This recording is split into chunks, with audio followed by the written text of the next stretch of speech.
ꯑꯍꯥꯟꯕꯃꯛꯇꯗ ꯄꯨꯝꯅꯃꯛꯄꯨ ꯄꯥꯟꯊꯣꯏꯕꯅ ꯈꯨꯔꯨꯝꯖꯔꯤ ꯉꯁꯤ ꯃꯌꯥꯝꯒꯤ ꯃꯐꯝꯗ ꯈꯨꯗꯣꯜ ꯇꯝꯖꯒꯗꯧꯔꯤꯕ ꯚꯤꯗꯤꯑꯣꯁꯤ ꯏꯍꯨꯜ ꯔꯤꯚ꯭ꯌꯨ ꯇꯧꯕꯒꯤꯅꯤ ꯑꯗꯨꯒ ꯚꯤꯗꯤꯑꯣꯁꯦ ꯌꯥꯝ ꯐꯖꯩ ꯃꯌꯥꯝꯁꯨ ꯍꯥꯟꯅ ꯂꯣꯏꯅ ꯌꯦꯡꯅꯔꯝꯃꯅꯤ ꯑꯗꯨꯒ ꯚꯤꯗꯤꯑꯣꯁꯦ ꯑꯩꯉꯣꯟꯗ ꯀꯣꯄꯤꯔꯥꯏꯠ ꯂꯩꯇꯦ ꯑꯩ ꯏꯁꯥꯒꯤꯁꯨ ꯅꯠꯇꯦ ꯑꯗꯨꯒ ꯚꯤꯗꯤꯑꯣꯁꯦ ꯑꯩꯅ ꯃꯇꯦꯛ ꯀꯛꯑꯒ ꯑꯩꯅ ꯐꯖꯩ ꯈꯟꯖꯕ ꯁꯤꯟ ꯈꯔ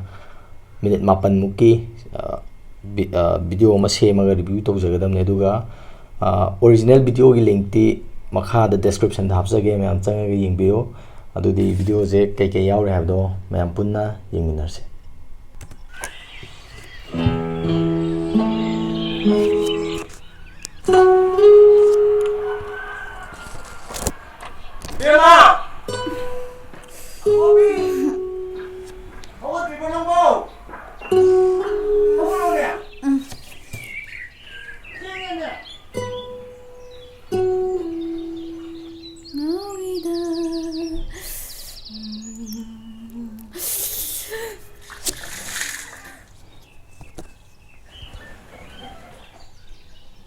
Bema, nang bulo sila bro. Loisale pa. Loisilo. Nang mama ngairamani. Lam nagalapa. Ang movies yan pase. Na pinarol di loisila bro. Loire. Ipadi. Na khoi gi te se kaya pamde. Nupi gi oi ba phanek to set kadar. Nupi di phanek set ka jam pase. Hostel le ra basu. Na khoi gi maring marang ba te se set pa ya. Set loi ba pa. Ada layersu ay sukses set loi ba. Ado paisa tharakpani sel tharakpani kaw no ba masidi ihul gi si background music se yam phaje si se na toglani lawone thiengine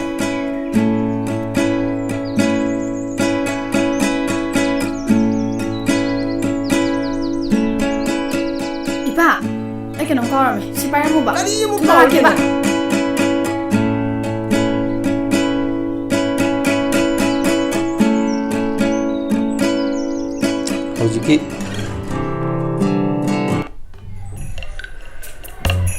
hojiki sindura nupi je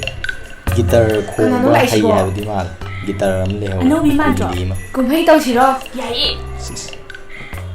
oi nang bet phanga bo phangdri misai tu asida phang kaino asidi le kaino ngau bro nang ngami kai ko ge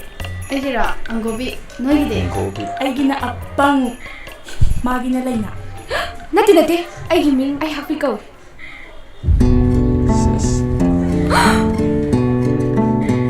yam natural way acting ji noi sero ai famungda phami ja nati ma tinga sigata hostel la lak natra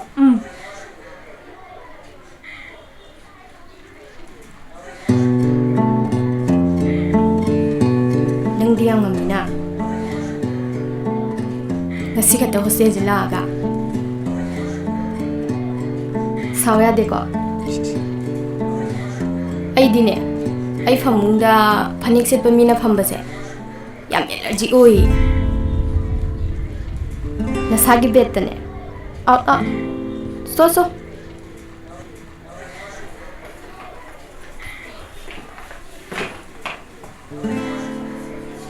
shi zarsiba he noi sune he ngai phamung side thamama ba noi lo si re khango ayak pije krai drum u gum taw Ada lauke mera thada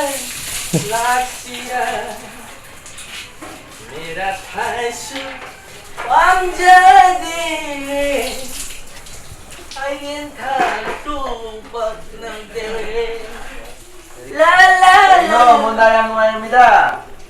nangi lukong pidoro adudi haute he terai tawi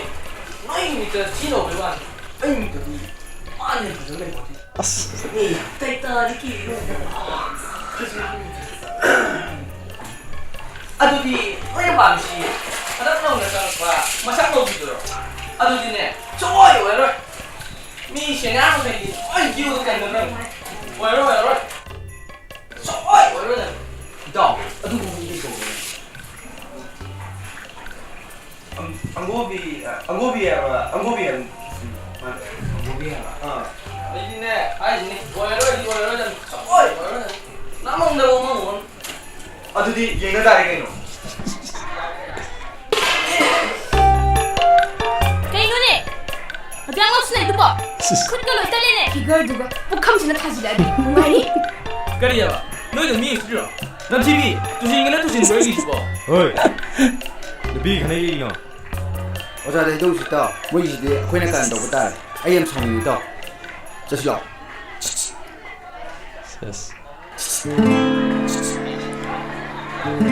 ꯃꯣꯏ ꯃ꯭ꯌꯨꯖꯤꯛꯁꯦ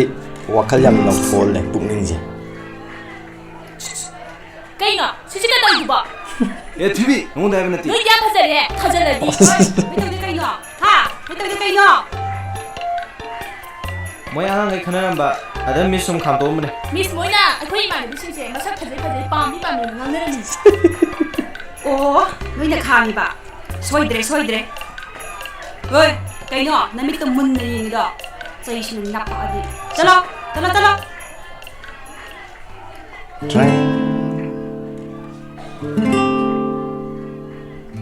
ꯃꯥꯏꯁꯤ ꯑꯦꯛꯁꯄ꯭ꯔꯦꯁꯟꯁꯦ ꯁꯤ ꯄꯣꯁ ꯌꯥꯝ ꯇꯥꯕ ꯅꯨꯄꯤꯖꯔ ꯌꯦꯡꯉꯝꯃꯒ ꯑꯃꯨꯛ ꯑꯃꯁꯤꯗ ꯌꯦꯡꯉꯀꯥꯟꯗ expression ꯆꯥꯛꯂꯣꯡ change ꯇꯧꯈꯤꯕꯁꯦ hotel संग बथेनी को यानीदा लानी बा ए लाए अतैदी काय चनाखरे दिंकु खोय लुमदाय खोयदि लेबु उदिना आ सोंदा लेगुम तौदाने ओ लेबनी सर असुन टॉयलेट ऑन द मोय बुंग साइदे उदेदा काय चनी हरमगे हा कसान टॉयलेट तो रमने ओजा उनी नय उनी ए नबानी हिगाले the काइनो नबानी खंग्रो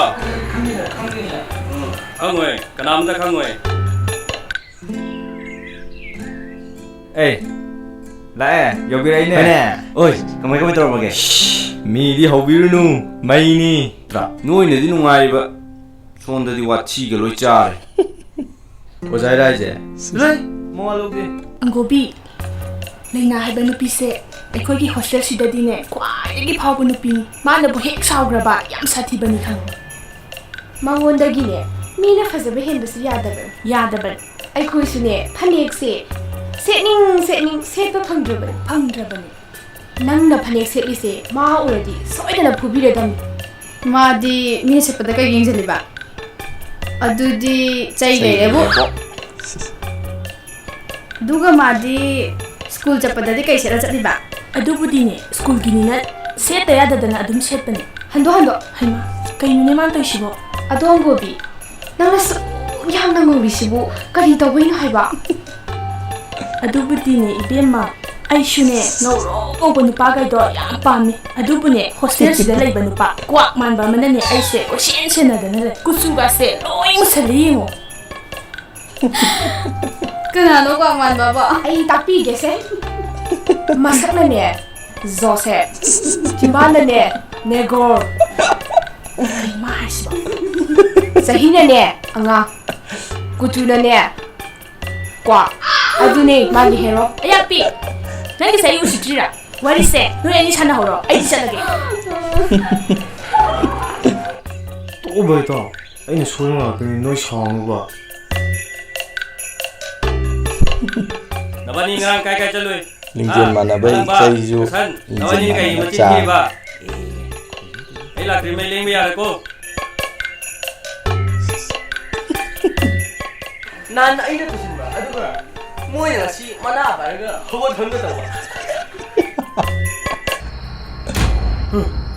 거리 거리 라오 시부 ngawra to slai li dai ne tanja sida mai sum ko mut khre ne ꯈꯪꯒꯦ ꯇꯧꯋꯦ thok mok du tong nu ba taring de makhonam dai tu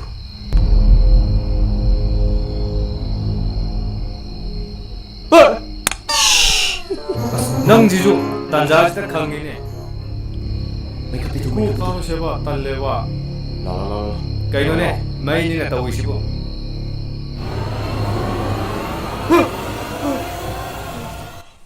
mayam video je punni minagre do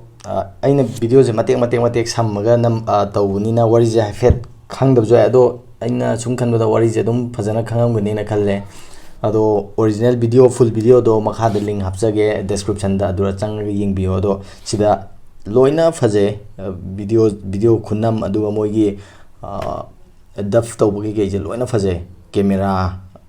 loin chanai adagi mi gi dialogue sing je yam natural oi yam kale ado sida kitang nungai tabam hargadi loramdai gi mai mutpagi sinjida torchlight par lakpa sin nam yaw hauji ki sinje sije aina matek ka hapkibagi sin matek tu di haptre original video du da yaw bane ba koyi torchlight kapaga mathakta mai ngan bagi sin nama ado mai do ngal thalam dragadi hena fagani na khalle ado mathangdadi adungba yaudnaba ju hajari yahol loina ju khalle ado yam phaje aigi oina di sigi video je yam paame aduga yauriba mijingi dialogue sing ji su yam paame abji thamjaraga ngasi gidi pumna mokpo mukana thakachari panthoibana arobada khurumjari